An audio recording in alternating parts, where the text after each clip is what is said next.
I like it. I will. I realized watching this, I'm like, Karth is Dune. Is it? Karth is like such a like. It's almost Dune exactly like, because in Dune, so first of all, the Spice King, right? Which spice is like the big thing. Yeah. And it turns their eyes blue. And I noticed when I was watching him this time, I was like, dude, his eyes are fucking way blue. Yeah.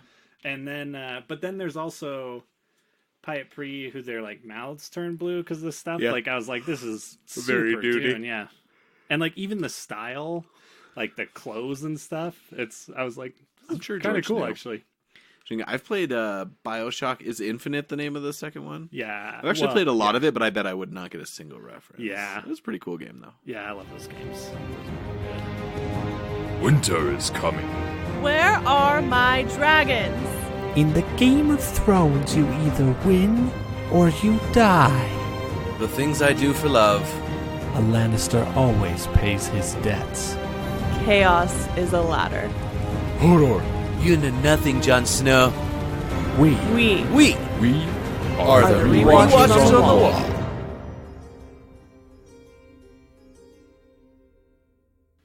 They say Stannis never smiles. I'll give him a smile, a red smile.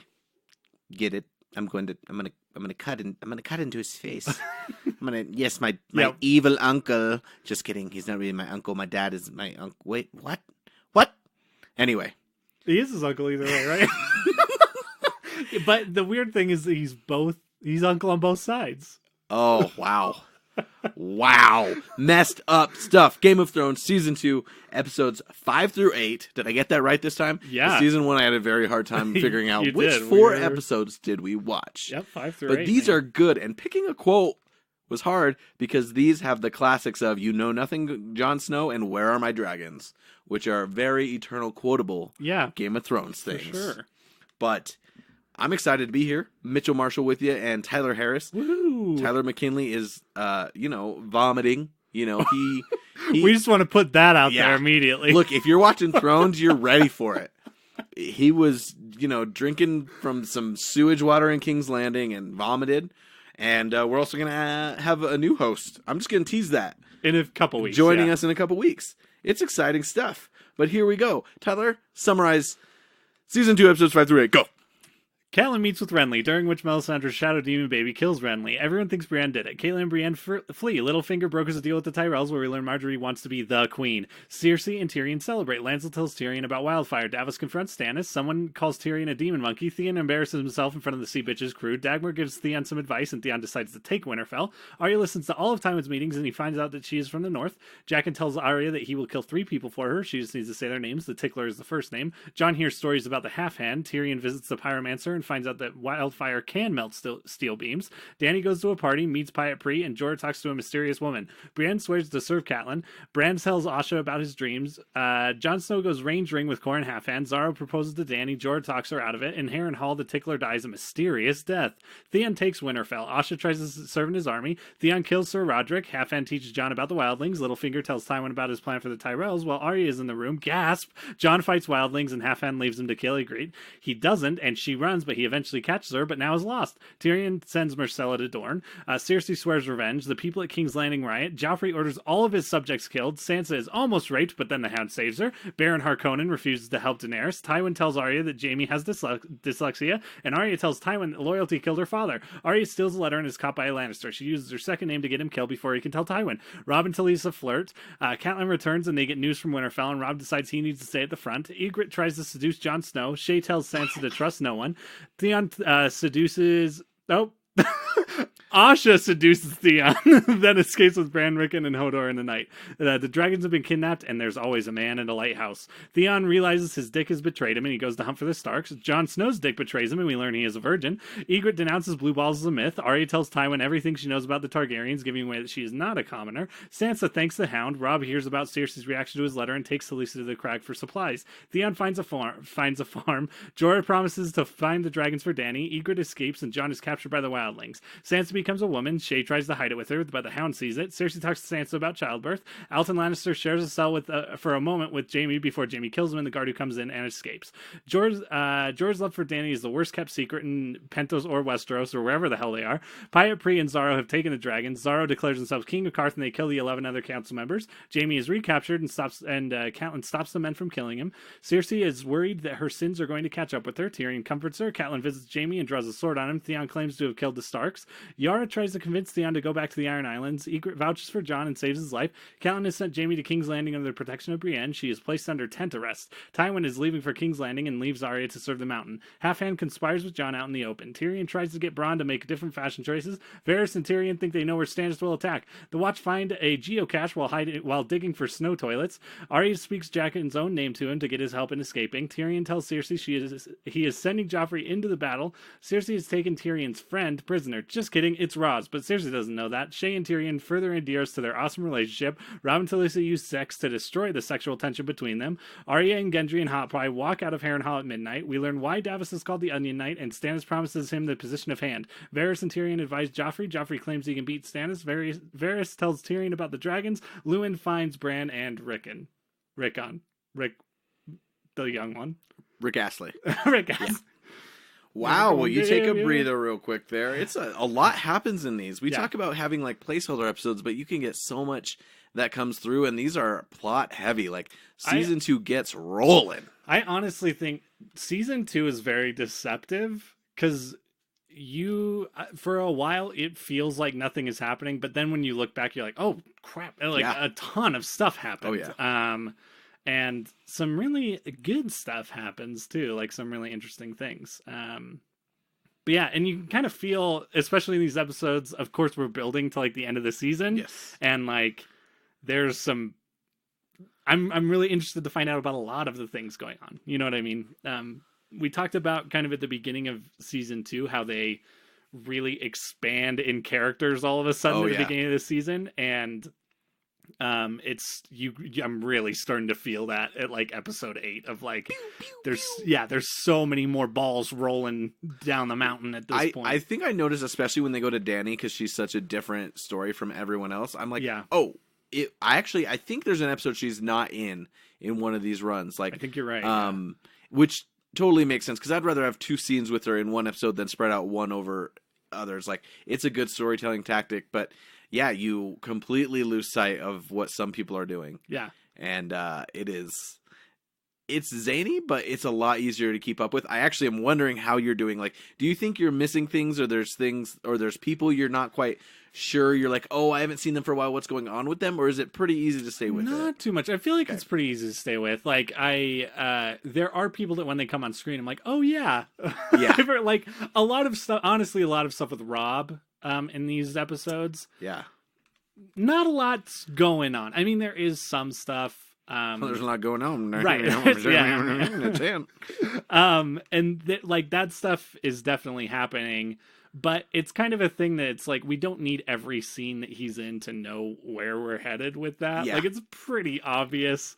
And so I feel like they do the right thing and not spend too much time with him. Like, we spent a lot more time with him when the war first started, and he was like kind of growing into that, but now he has grown into that, and the things that are happening to him are of less import to the grand story. It's interesting to see him as a character, and his mother-son dynamic because they have two different perspectives on what should happen with the war, what they should do politically and within the war, but he's doing good in the war, and now he's kind of got this personal relationship. And one thing that's important to know about Robb, that story is pretty different from the book. But him falling in love is important, period, because he is betrothed to a Frey girl. Right. And he's also not a point of view character. So a lot of his war stuff happens off screen, which it does in the show too. Yeah. So I actually find what he does interesting, but yeah, they could definitely spend too much time with him, and I think that they ride that line. Yeah. I think the fact that everything makes sense to you is like a huge testament to the writing collapsing all this down. Yeah, for sure. Into so little time. And I think I mean, it does help. We've talked about this a few times. Like, I am taking notes for the show, so I don't look at my phone during this, which I'm glad, because I feel like it would be very easy for me to look at my phone and miss some huge things. Yeah. Because they do, like you're saying, a lot of really important stuff happens off camera, and the only experience that we have with it is other characters talking about it. Oh, and so all the time. That's a really interesting, Especially if like a maester is just reporting something that he heard, and right. it's not even a main character. Yeah. Well, in anything that happens with Littlefinger or Varys, Yeah. like, it's never with them. They are never in action scenes. No. They are always playing the game. And there's multiple levels to everything that they say and do. Yeah. And so you gotta pay attention. Yeah. But they're really good. There are a few scenes that I for sure want to talk about. There are 3 or 4 scenes in this run of episodes that I cut, like I just stopped writing a note in the middle. And then I looked down and I was like, oh, what am I supposed to write about this? I just wrote great scene. So I know that they were some of my favorite things. Do they have anything in common? Like what kind of scenes are really grabbing you? So the scenes that I really enjoy are the scenes where I'm seeing really genuine interpersonal connection between characters. Because I think the reason those are hitting me is because, first of all, these actors are great. Oh, yeah. And so watching them in those moments is really fun, but also it's such a breath of fresh air amidst all the intrigue and like double speak that's happening in so many of the other scenes. The first scene that I thought of is after Catelyn and Brienne leave Renly's camp. They have that scene in the woods where Brienne vows to like serve Lady Catelyn, and Catelyn vows that there'll always be a place for her at Winterfell. And it's such a like sweet and tender scene where you get to see 2 characters who have spent, I mean, we haven't seen a ton of Brienne, but you tell immediately that she does not fit anywhere. She is constantly out of place. And in a lot of ways, Catelyn is the same way. And it's kind of the stuff we saw with Ned. Like, Catelyn is such an honorable person, and for so much of this show, she's surrounded by dishonorable people or people she thought she could trust, but then learned she can't. And so that scene out in the woods feels like the first moment these women have had in a long time where they meet someone who is actually like, they are like one another. You know what I mean? Like, Brienne is extremely honorable. She's a straight shooter. Yeah. Which I bet Catelyn is attracted to because that's a lot of what Ned was. Right. And Catelyn is a very honorable person, and she has talked about she's a northerner now, but she's from Riverrun. Yeah. And she's kind of conflicted, and I think she sees the value in having someone like Brienne around. Yeah. She probably sees her flaws too, but you can see that genuine connection, and you see that Brienne cares, and she knows she's not welcome. Her last king is gone. Right. Which I believe that happens the very first. That's the very first scene of this episode. Happens. Yeah, it's crazy. Which I may or may not have spoiled last time. But yeah, so we talked last time about these new major characters, but like we don't spend a lot of time on Pike, although we do stick with Theon.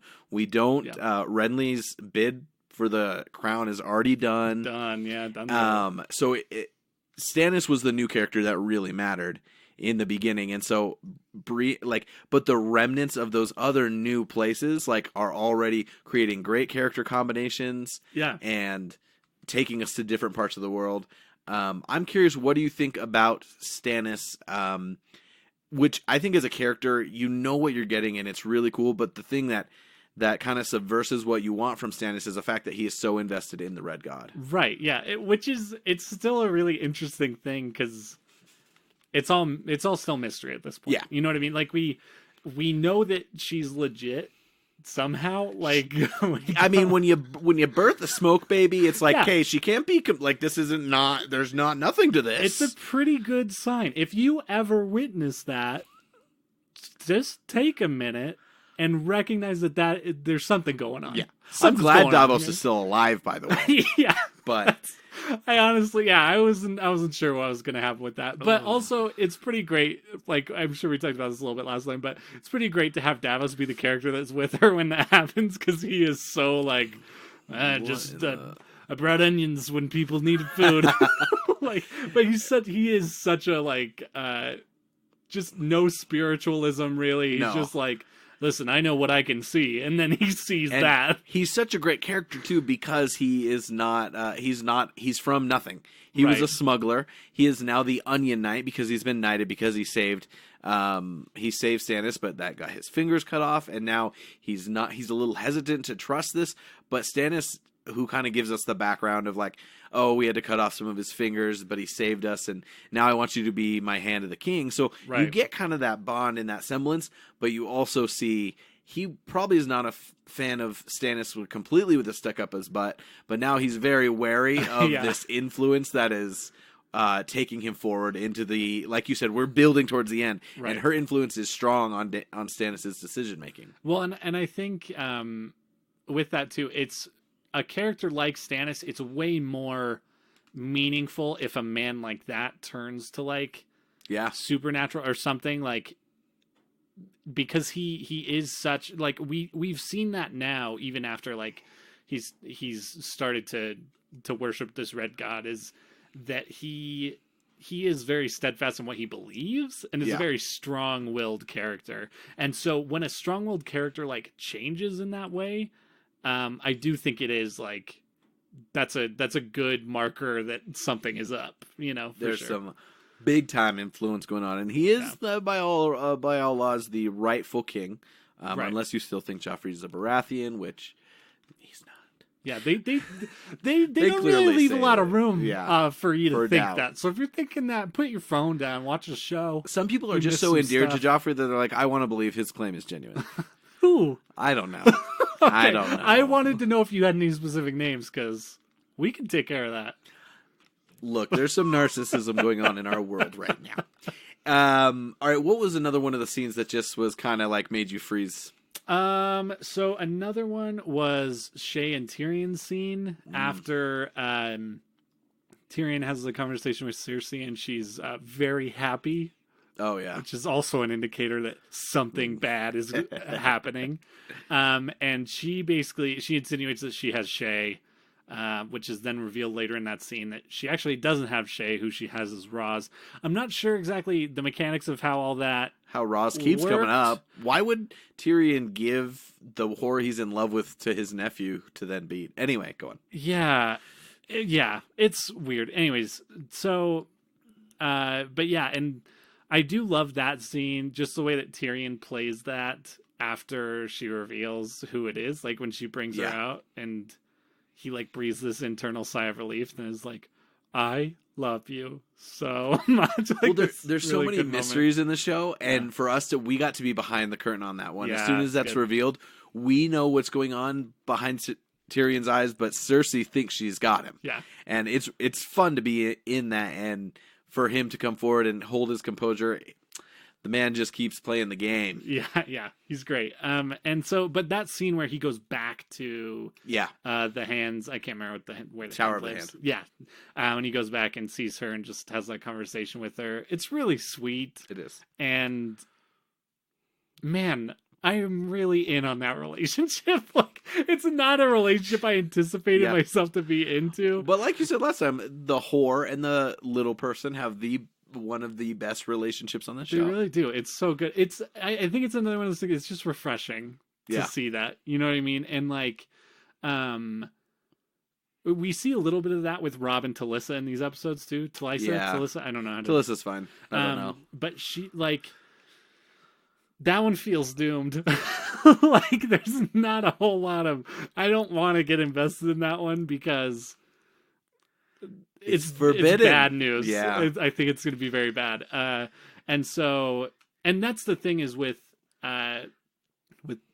Tyrion is just so much smarter. Like, Tyrion is such a game player, and Shay is too, actually. Like, Yeah. she's a good counter to him. Yeah, and she's like more brash than he is. Yeah. Like, I think she's willing to take more risks. Which is scary Yeah. because at times you're worried she's going to blow something for both of them. Yeah, but she also seems to defer to him in a lot of ways Yeah, too. in As the far right as times, like, I mean, she stayed in the tower for, I don't know, it feels like a long time before she actually became Sansa's handmaiden or whatever. Yeah. But yeah, that scene I just think is really great, and the highlights of that part of the show that I'm really liking right now. It's almost a moment of refuge too among the chaos. Right. Yeah. There's just so many good dynamics going on in the show. Yeah. That one's really great. And then the third scene that I wrote great scene after in these episodes was the one with Tyrion, Bronn, and Varys. It starts out as just Tyrion and Bronn, and Tyrion's like, you should probably wear like the gold cloak stuff because you're like king of the gold cloaks. Yeah, so you should probably wear it. And Bronn's like, I don't think I'm gonna wear it. And then there's just like this awkward silence, and then I think Bronn is just like, what? Like, it's one of those things. It's such a sitcom-y, like goofy but real their moment. back and forth is so good. Yeah, I really like them. And then Varys comes in. They kind of strategize. Yeah. And they think they've figured out where Stannis is going to be attacking, which is the Mud Gate. Just because of his history with the city and all of that. And that's another really good scene. I just like watching people figure stuff out, and it's fun. I think the war strategy in this show is good, but it's not. They don't spend too much time on it. Yeah, because the relationships and the politics are just as important to who wins that throne as to who actually wins a single battle. Yeah, and that's super fascinating to watch. Yeah. Let's talk about Karth real quick. Okay. How do you feel about the general storyline for Dany throughout this season? Not great. Okay. I don't love it. So the thing that I liked about Dany in the first season was we were watching her kind of grow into this new space. At this point, she's kind of there, and it feels like a lot of her like obstacles that she comes up against are just her like asserting herself more and more, just kind of over and over and over. Yeah, there was not the growth that we saw in season 1. Yeah, and so I've missed that. Karth is cool looking. It is. The production design is rad. And Jorah talks to some lady covered in metal. Yeah, with like and she knows things. Yeah. There's a lot of fun stuff going on, and I just like how as you go like to the Spice King's place or to Xaro's Own Taxis, like you get different vibes from different spots within that city, for sure. But they have this consistency of like lavish but also unsafe and ominous. Yeah. And you can see she is all of a sudden sparked power dynamics just within that city. I wonder if Karth has its own good show in the background. Yeah, it could. It very well could. And I do think it's interesting. Like, Karth just feels like a dangerous big city. Yeah. Like it's Chicago. Like with nothing else going on. It's just that, whereas like everything we're seeing at like King's Landing, all of the danger is outside of King's Landing. Yeah. I mean, not all of the danger, but like the big dangers are outside of that. The people are starving in King's Landing, Tyler. That's dangerous. Right. But yeah, and Karth feels it's so separate from all that. Like they don't have the cares of a war on them, which is endlessly frustrating to Dany that no one wants to go to war. Give me some ships. Yeah. Let's go take. And they're like, we're kind of happy. We don't really. Why do you want to go? We're take that whole we're thing? pretty deep in capitalism here. Merchants run the government, and we are making bank. Why go all the way over there? Oh, that sounds like a pain. Yeah.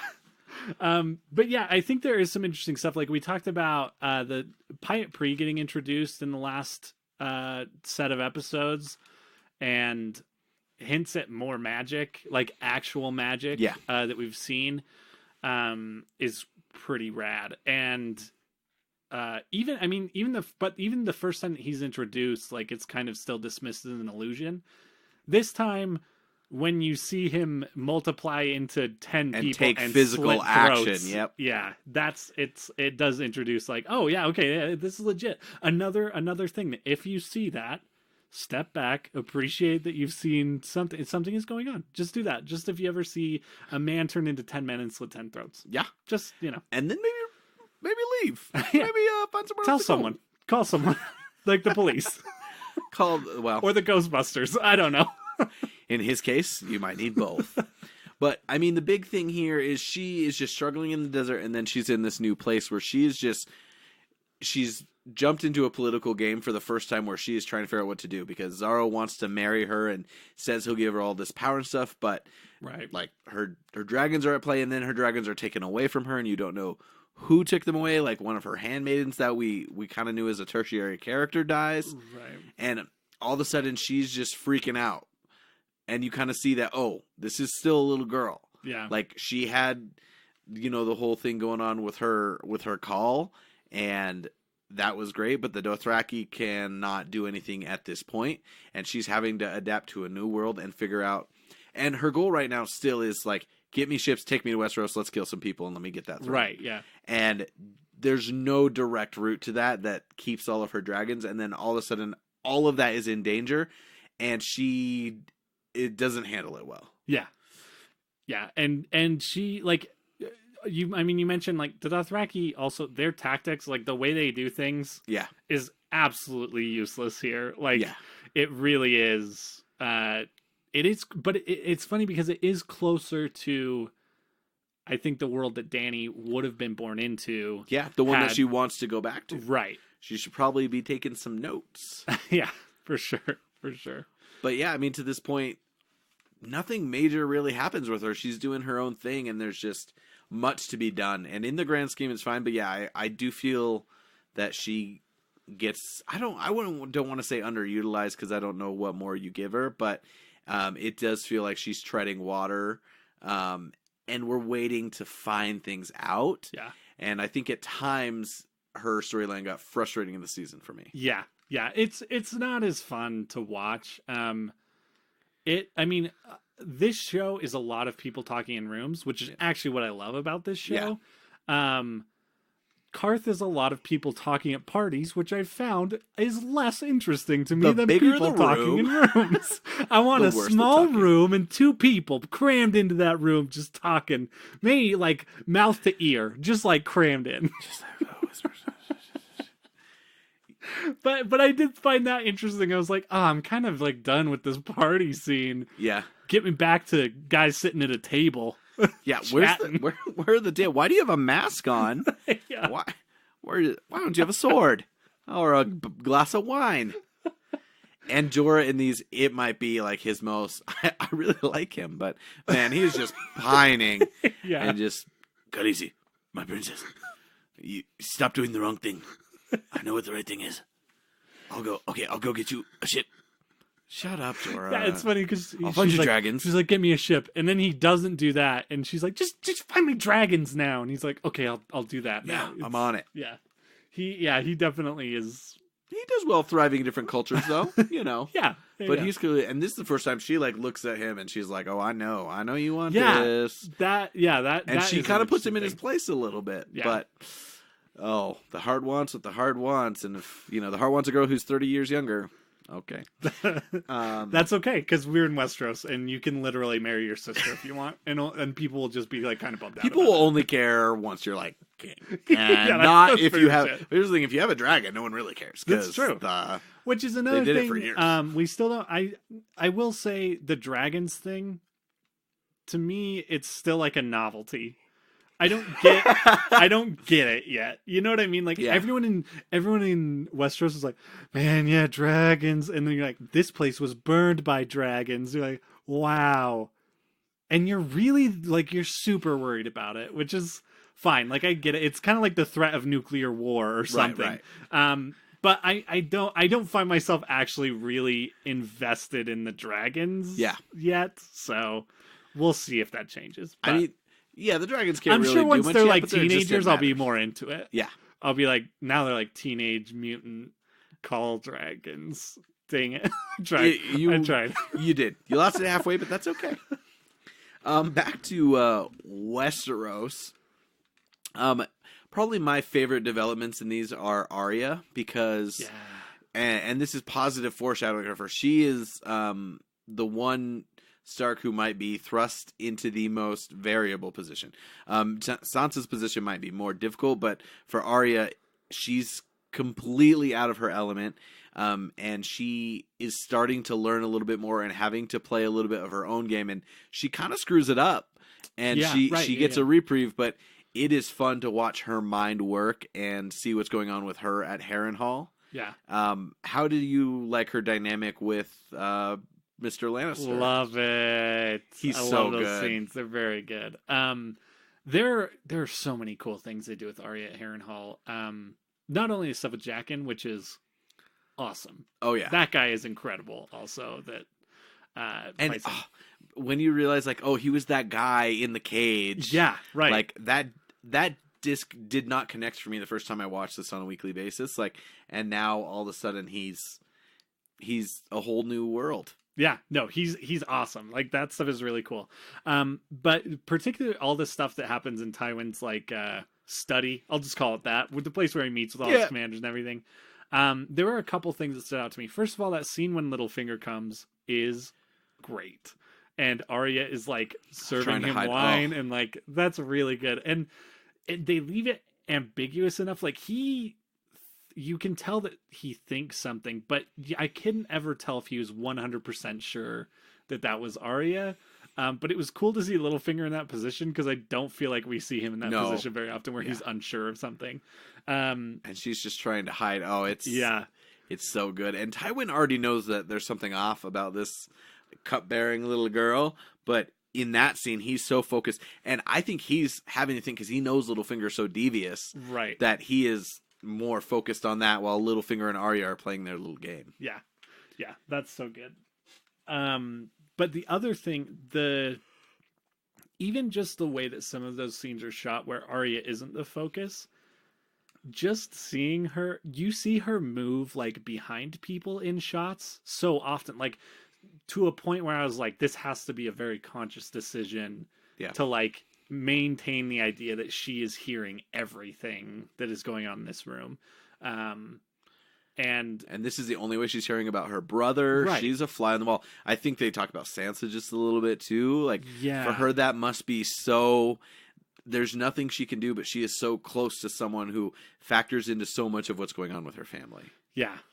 So that's I thought her stuff was awesome. And when they leave Harrenhal, her and Gendry and Hot Pie, which I will say I was pretty down on Hot Pie for the first 4 episodes of this season. Yeah, I've kind of come around on Hot Pie because he's less of like a jerk now, and he's just kind of like the idiot that's with them, which I think is the good Hot Pie. He likes working in the kitchens. Yeah. He's like a prisoner at this place where they've watched this man like torture people by having rats burrow into their chests and stuff. He's like, yeah, but just put my head down, go to that kitchen. Just get to work. I know I peed myself like 2 episodes ago. Yeah. But I think Arya to play Jaqen against himself, like is showing that she learned something already. Like that is her next step. She gets the tickler. It does frustrate me that she gets 3 kills of this guy who's like, I'll kill anyone. And she doesn't just say Joffrey, Cersei, Tywin. Like, we could have ended this show 6 seasons early, okay? But no, it's for her to then play Jaqen against himself and be put in the position to help her and her friends get away. Like, she's growing that fast. Yeah. And for me, I think it's easy to be like, where does Arya go? Everyone else, you can see, like, you may not really know what's next, but you can see, okay, here's a logical step in story for where I'll see this person next. Arya, you do not know where she's going after Harrenhal. The fact that she connected with the Mountain and Tywin Lannister at Harrenhal was so fun and so unexpected. So I'm like giddy with mystery for what's next for her. She is really a wild card at this point because I do feel like most of the other characters that are like really driven and passionate, we know what they're going for. Yeah. Like, we know what Littlefinger is going for. Like, he wants to be a lord. He wants to become legitimate, I guess, is the way I think about it. Is like, he wants to join like royalty and have that status. He doesn't want to be like just that kid from that trashy part of the country no one wants to go to. Yeah, and now he's just the gossip guy. Yeah. That's a good did you hear they're rebooting Gossip Girl? Oh, really? Yeah, no, that's not true. Oh, man. But they should. Just Gossip Guy and have it be Littlefinger in his whorehouse. I like it. Anyways. But yeah, Arya really is a wild card in that sense of like, she's very driven, and has very good reasons to be driven. She pissed. But I don't know exactly where that leads her at this point. But yeah, she's getting way dark. interesting. She's just like, death. She stabbed that little boy, and now like Jack and killing those guys. She's just like, yeah, I got to kill to get what I need. Yeah. Her dad's dead. Like she doesn't really like Sansa, so where's she gonna go? Like, right. She has these connections, but she also has a desire. Now she has these people with her. Yeah, she's a really fun wild card. I will say another character I was pretty down on the first season is Sansa. I'm liking more of what I'm seeing with Sansa, like particularly the little things with Tyrion. Yeah. Because Tyrion pretty overtly respects her game that she's playing. You know what I mean? Where Sansa is maybe I'm not seeing her make any big moves to get out of the situation she's in, but she is surviving that situation the best way she knows how. Yeah. And it's basically just like whatever Joffrey says goes at this point, which is messed up. And I love the sad, handsome but... king, and I can't wait to have his babies. Oh gosh! And you can just tell she doesn't mean it, and Tyrion's just like, "Oh, you poor, poor little girl." And I think even Cersei knows she doesn't mean it, but they're like, "We get you have to do what you have to do. Like you have no other choice." And so I'm not going to be mad at you for. Oh man, it is.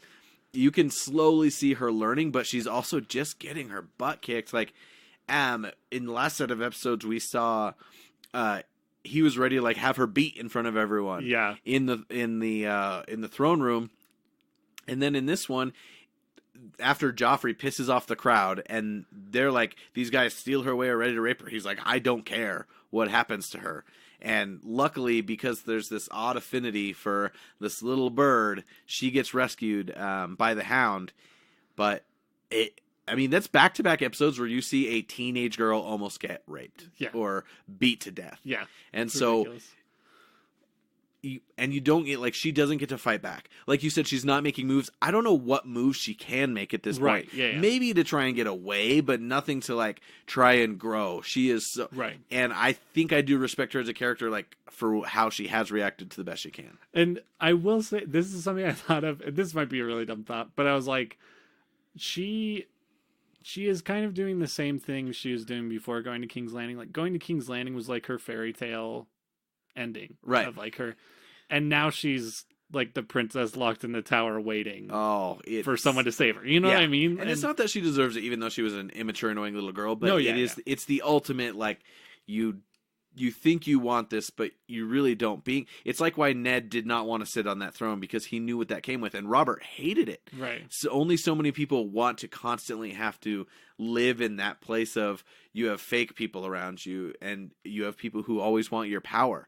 And then Sansa is learning that in the hardest way possible. Yeah, for sure. For sure. Do you want to go beyond the wall? Did you have anything else in King's Landing? No, I don't think so. Nothing major. Probably think of. Let's talk about Jon, baby. Let's talk about Ygritte. Damn. Lost it. Okay. So Jon Snow is beyond the wall and with his Night's Watch. And let's just get this out of the way. Jon gets to be a ranger just like he always wanted to be after like a month of reading books. Oh, you get to be a steward? And all of a sudden it's like, oh, he's going to go on this ranging already? Yeah. Oh. Come on. So he's with, I think, 4 or 5 other Night's Watchmen. Yeah. At least 4 of them. One of them is Goran Halfhand, who you don't learn a ton about. You just find out he's like a dope ranger. Yeah. He has a little bit more character in the books, but not quite. And he's out there, and they capture this wildling girl. Right. Yeah. Well, they attack a like small group of wildlings and kill all of them, except for her, who Jon like realizes she's a girl as he has his sword to her throat. And you got to remember, at this point, Jon is not on Arya's level. He has not been out there killing and fighting really yet. That is true. He has not had you're absolutely right. Actually be in combat. So this ranging is actually a big deal. And he can't kill her. It's the classic swing the sword, miss, and hit the stone. And then he's like, yeah, I'm just going to bring you with me. I'm just going to drag you on a rope.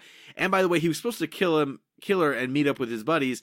And now he's lost. Yeah. Because there's no way to know. And of course, she easily knows. She tries to run a couple times. And, he keeps her mighty close. You got to sleep. You got to stay warm. And, Sorry, what was that? I don't know what I'm doing, but I'm just going to keep going with it. Jon Snow This is your Beyond the Wall voice. I only talk Jon listen Snow, to Beyond the Wall. And they cuddle up in their furs, and she's wiggling. She's wiggling. Is she uncomfortable? No. No. She's a bit amorous, and she's just trying to see what John's real long claw can do. And so, My God. it's pretty funny because he wakes up and he's like, oh, like he knows. Yeah, good He's morning going wood on joke. it. I was actually satisfied by that morning wood Thank joke. you. That was pretty good. Thank you. There are a lot of ways we could have gone with it, and I went the high road. Okay. So they wake up, and honestly, I don't remember where the storyline ends for him, so I don't want to get anything wrong. How far do we get with him and Ygritte? So he just gets captured. So Okay. she does escape again and gets not very far, but then Her homie. She's it's got backup. revealed that there's a bunch of wildlings around, and they take John captive. And we find out that they also have Corn Halfhand captive, and they've killed the other Night's Watch. You don't have a name, you don't get to live. Yeah. Well, and I think, and in this, we also have a moment of Halfhand kind of, I feel like, conveying some kind of plan to John. Yeah. Before he kind of like pushes him down and is like, you traitor. He makes a big show of like this thing, but you get the idea that Corn has an idea and a plan. And I will say one thing that's really important with John and Ygritte is they talk about who's a Northern or who's not. What's really important to John is that he is the blood of the First Men. The Starks are, in the beginning you had the Children of the Forest, the Andals, and the First Men. And the First Men are really like, they're related to everyone beyond the wall. And there's a certain pride in being from that group, one of the first groups in Westeros. And so they talk about that common blood, and she's like, okay, well, then what's our problem? Right. And she really, she calls him a crow, which is their word for a Night's Watch, and a kneeler, just because they live in a world. And we've already seen this with Asha as well, being called a Southerner if you're from below the wall, and John takes insult to that. So it's really interesting to see their dynamic that's like, we're different, but we're not so different. Right. And she also already starts to drop the idea that like, hey, do you really want to be like that? And our king beyond the wall, like he was one of you too. Yep. So that's already in our mind. And then you have Corn Halfhand, who's out here creating this antagonistic relationship, knowing that they're both kind of doomed. And John, like, he's not smart yet. We said he hadn't killed anyone. He also, like, he couldn't kill Ygritte, and he couldn't keep track of his prisoner. He was wandering. Yeah. I mean, I think the biggest thing we've seen him do is to kill the walker. Right. The apartment, the white, or whatever, yeah. right? And like, yeah, it really is. John, he really isn't sorry. Like, no, really... John is still like, he's emotional, and he wanted to be this ranger, and he's getting this opportunity, and now he's lost. She is outsmarting him at every turn. Yeah. And he doesn't know what to do. And it's interesting to see how he's not responding well. Yeah. But he continues to be put in more interesting positions. He gets captured, so we meet Rattleshirt. I think that name doesn't ring a bell, but okay. Yes, that's probably the name of one of the wildlings or okay. something. I don't know. Is he the guy with the skull head? Yes. Yeah. Yeah. Okay. The homie Rattleshirt. The homie. But yeah, and I do think it is interesting. I didn't see a lot in these episodes, but I do think the idea of like appealing to Jon Snow's like the idea that like you can be whatever you want out here. You can be. You don't have to kneel to anything, because that's his whole life has been being close to things he'll never have, right? And so it is an interesting thing that they haven't really gone into yet, but I imagine I hope to see that as like a thing for John, and at least have that conflict a little bit. And that's going to help him grow. Right. Yeah. One thing we do need to talk about before this is over is Theon. Theon, you mother... That guy. Mamma jamma. What does he say? Bran says when he... so Theon is like, forget raiding villages. I'm going to take freaking Winterfell because I know it's undefended. Which is a pretty dope move for Theon to make. Fun. That's a good decision. But like, you're raiders and pillagers. Anyway, it seems a little short-sighted, which his sister tells him. And he's very clearly being manipulated by Dagmar.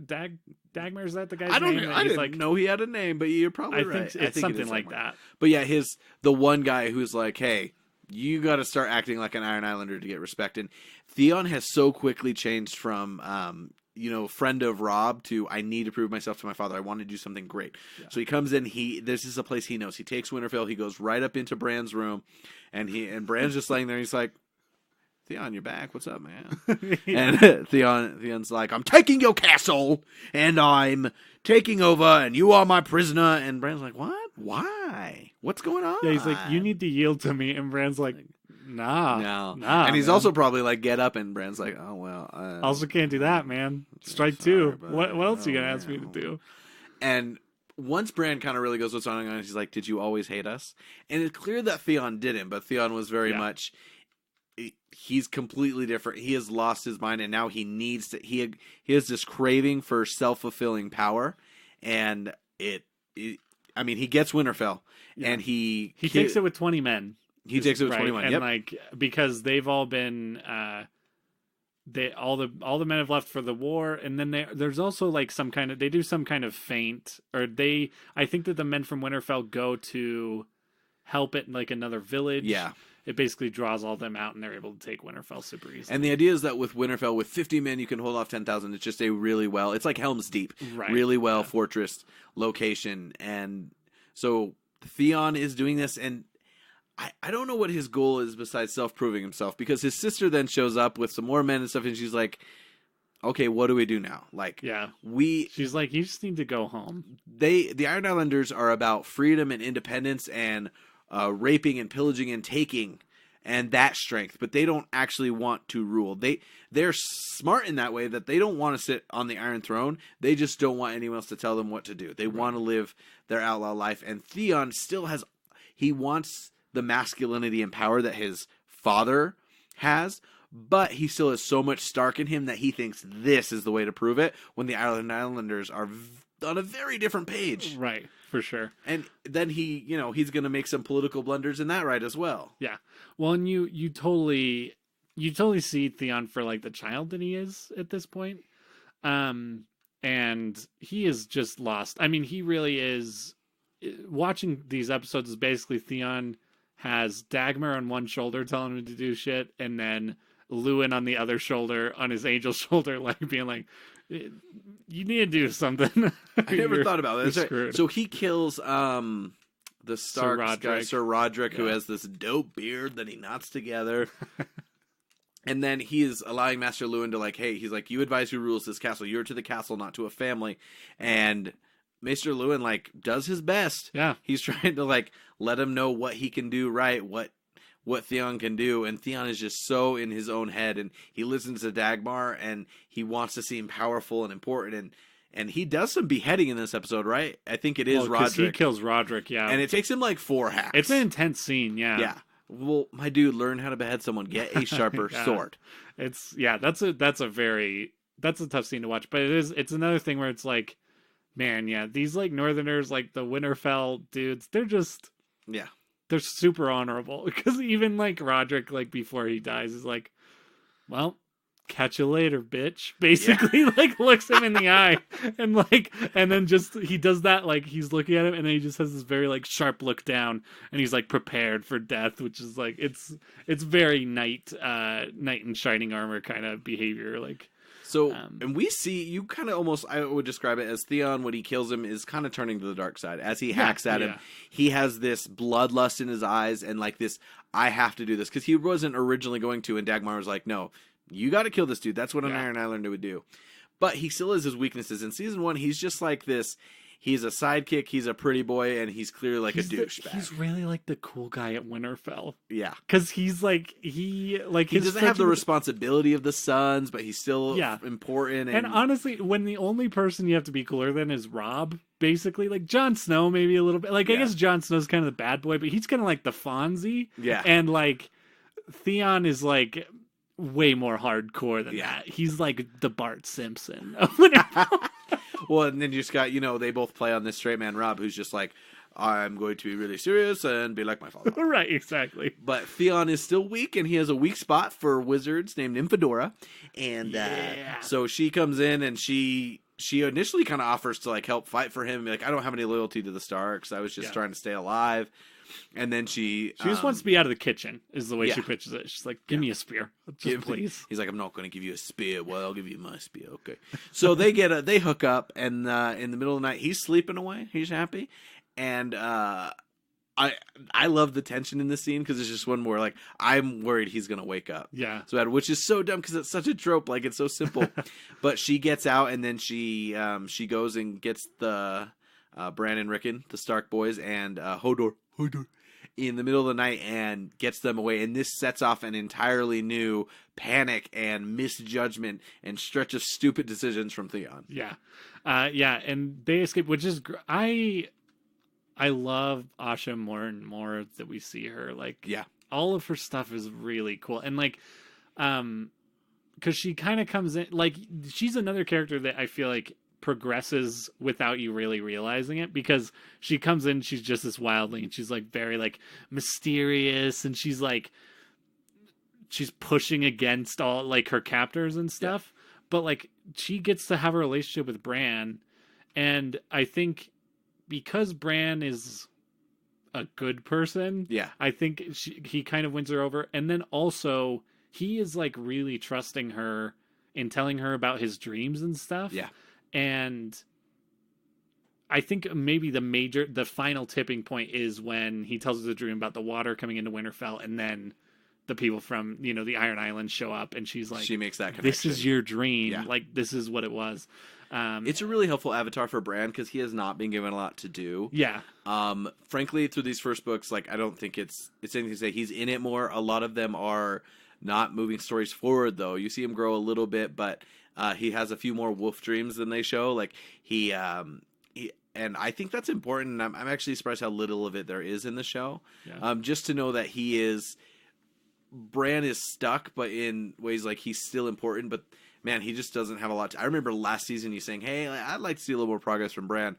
And I mean, he is being thrust into a difficult position now, but Asha really brings that out and really helps us read a couple things into that relationship. She also likes Hodor, who's, of course, a halfwit, and Rickon, who is not smart enough he's just too little. Just a kid, yeah. Yeah.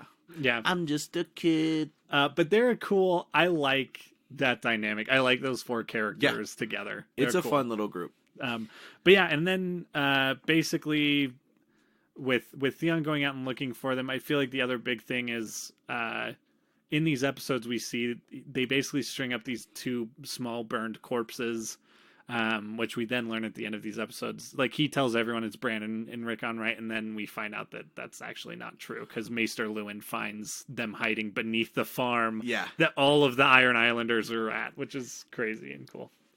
Yeah, it's so genius. They end up in the crypt, and it's so smart of them. Whereas Theon, like, he's done something double dumb. Yeah. One, you've told people that you've killed these people you haven't killed, which is going to set off. So that was actually the other thing I had a question about. Is does he know that that's not Bran and Rickon? Because I'm not sure. Okay, because I couldn't tell if it was just something that like the other guys did. Yeah, and we're like, here they are.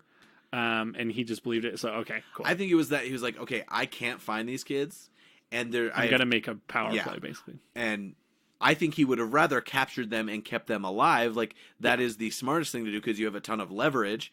But not only does he now not have them alive, but because he couldn't capture them, now for his overbearing masculine side, he has to pretend to have killed them, which gets him into a whole, like, that is a bad move. Right. Like, I don't think that the people in Westeros know yet that these Stark boys are thought to be dead. Right. But just because they killed all the ravens, like there's he says send a raven, and Lewin's like, you killed them all. you already no. But it's setting himself up. It's the worst play in like 4 different ways. But Asha makes that happen, and she throws him into this very difficult position. Yeah, she's cool. I'm excited to see more of her for sure.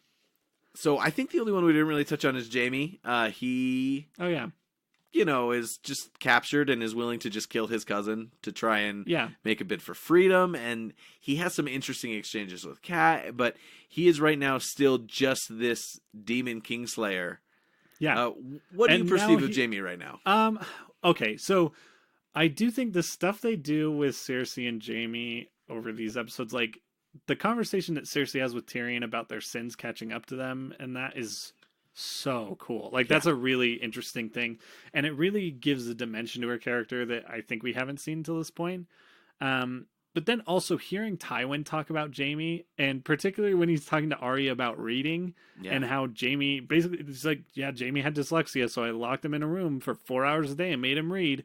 You really do get a much fuller picture of like the Lannister kids have serious daddy issues, like all of them. Oh yeah. There's clearly like this want for him to approve, but you almost know you'll never be good enough, but you have to uphold this legacy. And so it's like almost a equal parts resentment and pride. It's fascinating. And we see Tyrion's commentary on it because he knows like he has to do something good, but he can't. I'm not sure if he says that in these episodes, so I will skip. But Tyrion clearly like is smart, and anytime he has a chance to prove anything, he does want to prove himself to his father. But he has such a better perspective on it than his siblings. Yeah, but yeah, and I do think that Jamie, we see a little bit more of that with Jamie. Like so much of what we see him in the first season is him at court and him at in positions where he's comfortable. So I do feel like the scenes that we've seen of him where he's in jail are interesting. And I think it's telling that for some reason his spirit isn't broken. Yeah. Even though he's been tied up by his neck to this post in the Stark camp for who knows how long, because I don't know how time passes in this show. That's very true. But he's been there a while, clearly. But he's got like a resilience to that, which I think is probably the value that his dad sees in him. And I do think it's telling that so much of his, I think everyone refers to him as Kingslayer. That we remarked on that in the first season, how everyone, when they see him, they're like, hey, that story of when you killed the king is good. And like, he kind of resents that. And I like watching these episodes, I was like, I wonder if he resents that because that's the only thing his dad's ever been like happy about him doing. You know what I mean? I didn't think about that. And so there's just a lot of interesting stuff there. And I'm actually really excited to see, because Catelyn just sets him free, like sends him with Brienne to King's Landing, essentially. Like, oh boy, I'm really excited to see that dynamic because they are so different. I mean, they're a great pair. They're a great pair, and it's like honor versus what he's known for is dishonor. But you're right. Jamie is so comfortable in season 1, and he's the complete opposite of season 2. And we start to see a lot of that depth and that grit. And I think he is someone that continues, like we saw sides of Cersei. I think he is a character that the more unique positions he gets put on, the more he's able to blossom. And that's why I'm interested that he's so confined. But you're right. It's a great counter to last season. And that means that like he's on the run now. It only gets better from here. Yeah. So I'm excited. Excited for Jamie. Let's I don't know. Let's wrap it up there. I think I kind of want to talk about like who's winning, who's most exciting, and this and that. But this is all build. Yeah. So I'm really excited to watch the final 2 episodes of the season. Did you have any more important notes, observations from 5 through 8, season 2? I don't think so. I think we covered everything. That was a lot happened. It's crazy. I got to these end of these episodes and I was like, man, not much happened. And I was like, oh no, the crap ton happened. You talked about like time we don't really know what passes, but you see the pieces that have moved and the different things. You're like, okay, this season really ramps up, and now we get to sit with these characters through some big things, and then we get to like see where they're gonna go. Right. Yeah. Sweet. Well, we'll see you next time on this podcast. Yeah. Beyond the Wall.